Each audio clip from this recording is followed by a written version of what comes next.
Washington, farmers across the United States will soon begin receiving government checks as part of a billion-dollar bailout to buoy growers experiencing financial strain from President Donald Trump's trade disputes with China. But even those poised for big payouts worry it won't be enough.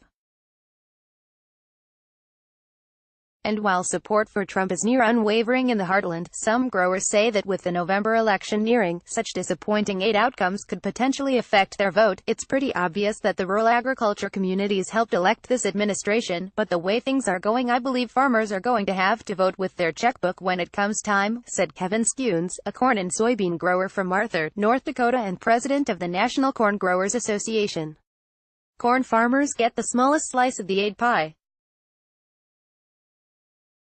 Corn groups estimate a loss of 44 cents per bushel, but they're poised to receive just a single penny per bushel. If these issues haven't been resolved, there could be a change in the way farmers vote, Skunes said. A person has to consider all things. Farmers are already feeling the impact of Trump's trade tiffs with China and other countries. China has hit back hard, responding with its own set of tariffs on U.S. agricultural products and other goods. The Trump administration is providing up to $12 billion in emergency relief funds for American farmers, with roughly $6 billion in an initial round. The three-pronged plan includes $4.7 billion in payments to corn, cotton, soybean, dairy, pork and sorghum farmers. The rest is for developing new foreign markets for American-grown commodities and purchasing more than 24 select products, including certain fresh fruits and vegetables, nuts, meat and dairy. Agriculture Secretary Sonny Perdue announced last month that soybean growers will get the largest checks, at $1.65 per bushel for a total of $3.6 billion.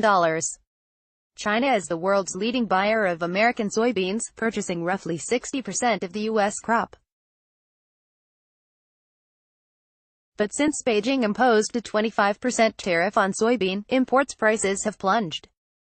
The lack of initial detail about how the calculations were made left farmers scratching their heads. Asked about the confusion, Rob Johansson, the Agriculture Department's chief economist, responded that the USDA took into account a number of factors, including the share of production that is exported and the value of trade directly affected by the retaliatory tariffs. The level of damage is not the same for each commodity, he said in a written response to questions submitted by the Associated Press. He estimated that there would be more than 784,000 applications for relief. The USDA has since released a detailed analysis of how the department made its calculations. Breakdown has stunned corn and wheat farmers who say the payments are uneven and won't do much of anything to help keep struggling farms afloat. A lobbying group that represents wheat growers is challenging the way the administration determined payments for wheat farmers, who are set to receive 14 cents a bushel. Chandler Gould, CEO of the National Association of Wheat Growers, said the USDA assumed the U.S. wheat would be sold to China this year when it made its calculations. But the assumption was flawed, he said. China typically makes its requests for American wheat between March and June. U.S. wheat farmers have sold, on average, 20 million bushels of wheat to China over the past 3 years. But none came this year, Gould said, as Trump escalated his threatening rhetoric on trade with Beijing. He hopes the per-bushel rate for wheat goes up if there's a second round of payments. I am very certain that we will not sell any wheat to China this year, Gould said. The window we sell in has come and gone. The response among farmers has been mixed. While some are grateful for the help, most are eager for the trade disputes to be quickly resolved. Nobody wants to have an aid package. I mean, if you're a farmer, you're in the business of producing a crop. We just want a fair price for it, said Joel Schreers, a soybean and corn producer near Tyler in southwestern Minnesota who sits on the board of both the American Soybean Association and the Minnesota Soybean Growers Association. His personal operation is about 1,000 acres. He farms an additional 500 acres with his son-in-law and other relatives.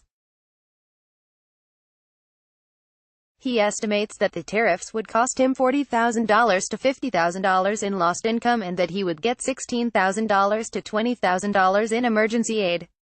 Schreurs worries that it will be hard for farmers to get back the buyers they'll lose as a result of the trade wars. And in the short term we have to find another home for those beans, otherwise they're going to pile up and it will keep prices depressed, he said. In the Midwest, growers typically farm both corn and soybeans. Those farmers would get payments for both under the program, which began sign-ups Sept. 4. Purdue said checks could start going out as soon as the end of September for crops that have already been harvested. Payouts are based on yield.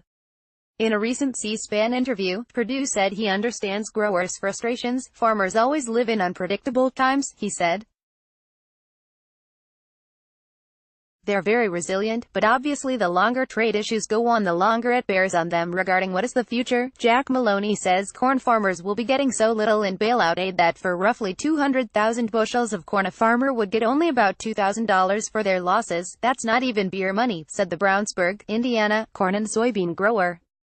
Maloney, 62, began farming full-time in 1978 and now has 2 employees.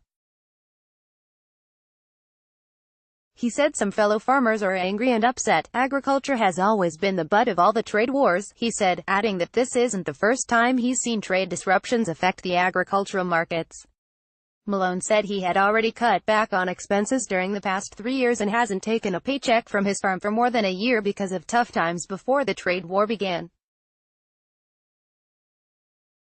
He said the recent tumult has dashed hopes for stabilizing agricultural markets anytime soon. We were seeing a little light at the end of the tunnel. The markets were improving a little, he said, and then this tariff thing happened and this trade war. Daniel Winand worries the market downturn could be the death knell for his farm. Winand, 30, grows corn, canola and yellow peas on 900 acres of rented land near Hazen, North Dakota. He said he expects to reap about 30,000 bushels of corn, and to receive about $300 in aid, a penny a bushel on corn. It's not that it's entirely worthless. But it almost is, he said.